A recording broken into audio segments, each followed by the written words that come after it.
শহীদ মিনারে, জাতীয় শহীদ মিনারে আমরা মার্চ ফর ইউনিটি থেকে বৈষম্যবিরোধী ছাত্র আন্দোলন এবং জাতীয় নাগরিক কমিটি আমরা 15ই জানুয়ারির মধ্যে আমাদের যেই প্রোক্লেমেশন অফ রেভলিউশন সেটি ঘোষণা করার জন্য আমরা দাবি জানিয়েছি।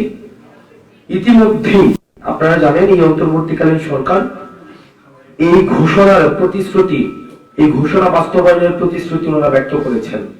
তো সেই জায়গা থেকে বৈষম্যবিরোধী ছাত্র আন্দোলন ও জাতীয় নাগরিক কমিটি বিশ্বাস করে যে এই প্রোক্লেমেশন অফ রেভলিউশন এটা বাস্তবায়ন, এটার ঘোষণা আমাদের জাতীয় এবং ঐতিহাসিক জীবনে একটি গুরুত্বপূর্ণ মুহূর্ত।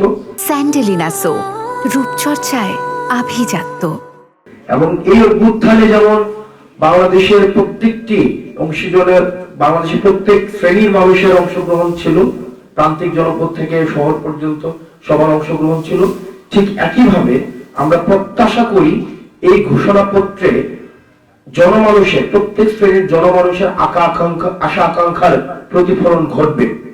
সেই লক্ষ্যে বৈষম্যবিরোধী ছাত্র আন্দোলন ও জাতীয় নাগরিক কমিটি আগামী 6 জানুয়ারি